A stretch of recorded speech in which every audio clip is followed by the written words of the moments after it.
So hello everyone, welcome to engineers platform. आज जो topic discuss करने वाले हैं अपन, दैट इज ब्रीदर।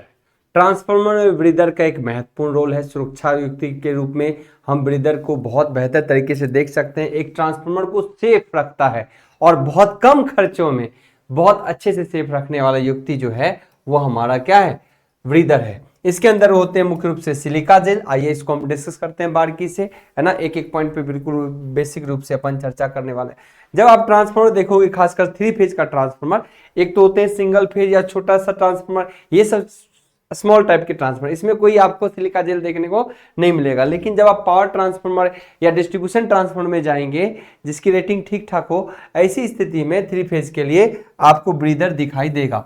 ये एक ब्रीदर है, बहुत महत्वपूर्ण काम करता है। ब्रीदर नाम है ब्रीदरिंग, मुख्य रूप से इसका मतलब ही होता है जो श्वसन की प्रक्रिया करता हो, जो सांस लेता हो। तो क्या एक ट्रांसफार्मर सांस लेता है? बिल्कुल। जिस तरीके से इंसान सांस लेता है, उसी प्रकार से जब ट्रांसफार्मर ऑयल गर्म होते हैं और ठंडा होते हैं, इस दौरान ट्रांसफार्मर श्वसन की प्रक्रिया करता है, जिसको हम ब्रीदर बोलते हैं। ब्रीदर सीधे जो है कंजर्वेटर से जुड़ा होता है। ब्रीदर मुख्य रूप से इस तरीके से आप देखोगे कनेक्ट हुआ हुआ, क्योंकि इमेज जो है ये इसी से कनेक्ट कर दिया है। बाकी आप ब्रीदर को इस तरीके से कहीं भी देखोगे कनेक्ट हुआ हुआ। ओके, तो ब्रीदर ये रहा। ब्रीदर किससे डायरेक्टली कनेक्ट होता है? कंजर्वेटर से। और कंजर्वेटर टैंक हमेशा डायरेक्ट किससे कनेक्ट होता है? मेन टैंक से। तो अब ब्रीदर के बारे में बात करते हैं। ब्रीदर जो है सांस लेने में प्रोसेस में हिस्सा लेता है। यानी ये आखिरकार करता क्या है? तो ब्रीदर के अंदर होता है सिलिका जेल। इसके अंदर क्या होता है? सिलिका जेल, जो श्वसन की प्रक्रिया में, जैसे अगर कोई ट्रांसफार्मर का तेल गर्म हुआ तो यहां से एयर निकला, है ना, और ये जो रिलीज होगा तो इस तरीके से इसका हवा बाहर निकल जाएगा। लेकिन यही तेल जब ठंडा होता है, सिकुड़ता है, तो क्या करेगा? यह बाहर से हवा को लेता है और अपने मेन टैंक में इस प्रकार से फ्रेश एयर को डालता है। इस दौरान क्या होता है? सिलिका जेल का क्या काम होता है? अगर इस हवा में देखो निकाल दिया, हवा जब आपका रिलीज हो रहा है, गैस जब रिलीज हुआ तब तो कोई इशू नहीं है। लेकिन जब गैस अंदर जाएगा, यानी फ्रेश एयर हम लेना चाहेंगे। कौन सा? फ्रेश एयर, फ्रेश हवा। तब फ्रेश हवा में आपको पता है नमी होता है। अगर वो नमी डायरेक्टली ट्रांसफार्मर के तेल में चला गया तो ट्रांसफार्मर का डाइलेक्ट्रिक स्ट्रेंथ कमजोर हो जाता है, यानी स्पार्किंग कैपेसिटी तुरंत बढ़ जाएगा अगर मॉइस्चर आ जाएगा। तो डाइलेक्ट्रिक स्ट्रेंथ मेंटेन रखने के लिए हमको फ्रेश एयर की जरूरत है, ना कि मॉइस्चर युक्त हवा की जरूरत है। ऐसी स्थिति में उस मॉइस्चर को खत्म करने के लिए हम सिलिका जेल का इस्तेमाल करते हैं। जैसे कोई हवा आए तो ऑब्वियसली उसमें नमी हो सकता है, तो नमी को यही चूस लेगा और फ्रेश एयर को अंदर ये ट्रांसफार्मर के अंदर डालने का काम करता है। सो सिलिका जेल का ये इंपॉर्टेंट रोल है। अब ये कैसे क्या करता है? सिलिका होता क्या है? कैसे इसके अंदर हवा फ्रेश जाते हैं? क्या होते हैं इसके अंदर? ऑयल, इसमें भी ऑयल का थोड़ा यूज किया जाता है, तो हम इस पर चर्चा कर रहे हैं। आइए, ट्रांसफार्मर में मुख्य रूप से आप सिलिका जेल इस प्रकार से देखोगे। मुख्य रूप से इसका कलर आपको ब्लू दिखाई देगा। कैसा कलर? ब्लू दिखाई देगा। इसका कलर जो है, फिलहाल मैं इसी कलर से लिखता हूं, इसका कलर आपको ब्लू कलर से जो कि आपको दिखाई देगा। अगर कोई सिलिका जेल ट्रांसफार्मर के अंदर कनेक्ट है और उसका कलर ब्लू हो, तो समझो आज ब्लू है पानी पानी, मतलब बहुत ही अच्छे कंडीशन में है। यानी ब्लू कलर का अगर कोई सिलिका जेल है तो समझे ये अच्छा है ना। क्या है? इन गुड कंडीशन, है ना, बेहतर कंडीशन में है। और सिलिका जेल के थ्रू ही मैंने बोला श्वसन की प्रक्रिया करता है। तो यहां पर देखिए क्या करेगा? Fresh air. अब यहां पे देखो ऑयल है, यहां पे क्या है? ट्रांसफार्मर ऑयल का इस्तेमाल किया जाता है यहाँ पे नीचे। तो आखिर इसमें कैसे जाता है? तो आप तो कहोगे सीधे हवा ले रहा था, ये एयर चूस लेगा। नहीं, इसके अंदर हम नीचे क्या करते हैं? ऑयल भी यूज करते हैं। ऑयल के थ्रू जब हवा जाता है ना, यहाँ एक गैप होता है, यहाँ एक गैप होता है जहां से हवा जाएगा। डायरेक्ट हवा ऐसे नहीं जाएगा, यहां से ऑयल जाएगा, यहां से मतलब हवा जाएगा। देखिए कैसे जाएगा, यहां से हवा लेगा, ऊपर से इस तेल होते हुए पास करता है। तो ऑयल का जब इस्तेमाल होगा, मान लीजिए यहां से भी एयर आया और तेल को होते हुए जाएगा। यहाँ ऑयल नीचे रखा हुआ है, नीचे जो देखोगे ना ये ऑयल है, इसके अंदर ऑयल भरा हुआ, ट्रांसफार्मर ऑयल। तेल क्या करता है? यह भी किसी डस्ट पार्टिकल या किसी अनदर चीजों को गुजरने से रोकता है। तेल से होते हुए श्वसन की प्रक्रिया पूरा करता है। ऑयल से, कौन सा ऑयल? आप नेफ्थेनॉल ऑयल यूज करते हैं, हालांकि आप कह सकते हो यहाँ पर हम मिनरल ऑयल का भी इस्तेमाल करते हैं। तो ये जो है हवा डायरेक्टली ऐसे नहीं कि सीधे सिलिका जेल में घुस जाएगा, तब तो ज्यादा नमी चूसेगा, ज्यादा नमी मिलेगा और या डस्ट पार्टिकल भी चला जाएगा। ऐसी स्थिति में डस्ट पार्टिकल वगैरह को खत्म करने के लिए पहले इसके अंदर थोड़ा ऑयल भरा था, ऑयल से गुजरेगा तो ऑयल या डस्ट को, यानी ऑयल जो है डस्ट को गुजरने नहीं देगा, तो कुछ चीज तो यहीं से रिमूव हो जाएगा। और फ्रेश एयर के साथ मान लो मॉइस्चर भी है तो मॉइस्चर इसमें गया और ये मॉइस्चर को एब्जॉर्ब करेगा। ध्यान रखना, जब ये मॉइस्चर एब्जॉर्ब करता है, नमी को एब्जॉर्ब करता है सिलिका जेल, तो उसका कलर धीरे धीरे पिंक कलर का होने लगता है। कैसा कलर होने लगता है? पिंक। जब कोई सिलिका जेल अगर मॉइस्चर को एब्जॉर्ब करेगा तो उसका कलर धीरे धीरे पिंक कलर का होने लगता है। और पिंक कलर यह इंडिकेट करता है कि आपका सिलिका जेल में अब मॉइस्चर आने लगा है।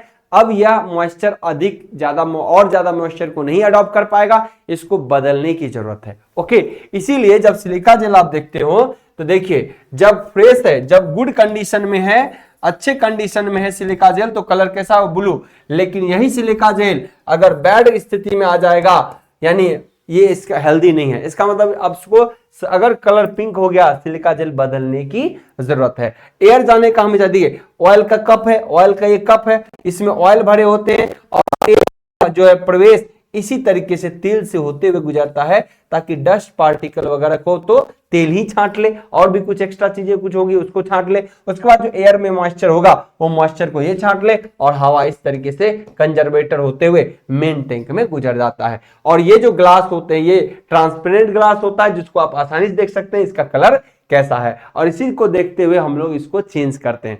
एक बात और ध्यान रखना, ये जो है सिलिका जेल, आखिर सिलिका जेल का ही इस्तेमाल इसमें क्यों किया जाता है? क्योंकि सिलिका जेल एक ऐसा पदार्थ का बना होता है जो मॉइस्चर, नमी को बहुत आसानी से एब्जॉर्ब कर लेता है अपने अंदर, और आसानी से इसके अंदर जो होते हैं ना, ये सिलिका जेल छोटे छोटे पार्टिकल में होते हैं। सिलिका जेल जो होते हैं छोटे छोटे, उसमें बहुत सारे होल्स होते हैं।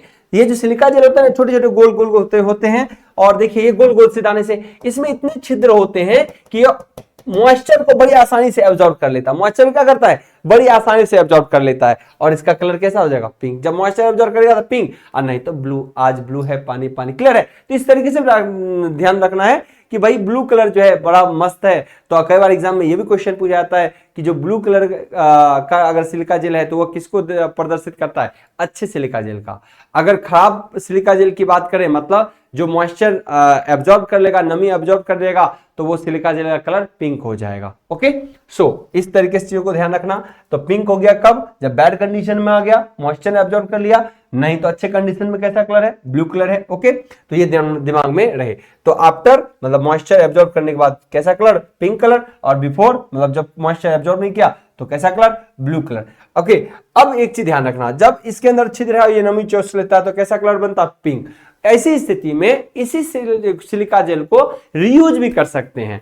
यानी जब कोई सिलिका जेल एक बार पिंक कलर को गेन कर लिया, ऐसा नहीं है खराब हो गया, खराब तो हुआ, लेकिन इसको रीयूज किया जा सकता है। इसको हम क्या यूज कर सकते हैं? रीयूज। तो रीयूज कैसे किया जाएगा सर? रीयूज जब आपको करना होगा तो इसको गर्म करिए। किस डिग्री सेल्सियस पर? 120 से 130 डिग्री सेल्सियस तक इसको अगर गर्म करा जाए तो यही सिलिका जेल क्या होता है? नमी को रिलीज कर देता है, और फिर से बन जाएगा फ्रेश सिलिका जेल। ओके, फिर इसको आप यूज कर सकते हैं। तो क्या एक सिलिका जेल जब पिंक कलर का हो जाए तो वो खराब हो जाता है हमेशा के लिए? नहीं, इसको हम रीयूज कर सकते हैं। हाई टेम्परेचर यानी 120 से 130 डिग्री है ना, अधिकतम 140 डिग्री भी हो सकता है, लेकिन 120 से 130 डिग्री स्टैंडर्ड डिग्री सेल्सियस है। इस तापमान तक यह मॉइस्चर को पूरी तरीके से खत्म कर देता है, और इसको दोबारा से इस्तेमाल किया जा सकता है। कभी कभी बोला जाए क्या इसको और ज्यादा ताप पे दे दूं तो क्या ये काम करेगा? 200 डिग्री सेल्सियस पे नहीं। अगर 200 डिग्री सेल्सियस इसको दे देंगे सिलिका जेल को, तो ये सिलिका जेल खत्म हो जाएगा, डिस्ट्रॉय हो जाएगा। तो बहुत ज्यादा ताप को भी नहीं बियर कर पाएगा, सह पाएगा। 120 से 130 डिग्री इसके लिए एक स्टैंडर्ड तापमान होता है। ओके, तो सिलिका जेल इस प्रकार से होते हैं जो ट्रांसफार्मर में यूज होता है। और इस सिलिका जेल को आप चाहे तो ओवन के अंदर देके भी गर्म कर सकते हैं एक समय, लिमिटेड समय तक। अगर 2 से 4 घंटे लगभग देते हैं 120 डिग्री टेम्परेचर, तो यह कैसे कलर में बदल जाएगा? हमेशा ब्लू कलर में बदल जाएगा। अब इस सिलिका जेल को लेके आई होप सो कोई कंफ्यूजन नहीं रहा होगा। लेकिन सिलिका जेल के बारे में हमने जितने भी चीजों चर्चा किए उनको हम कुछ पॉइंट्स में आपको कवर कर देना चाहते हैं, ताकि बड़ी आसानी से इसको समझ पाएं। एक सिलिका जेल जो है वो देखिए नमी को क्या कर सकता है? करता हमेशा अवशोषित करता है।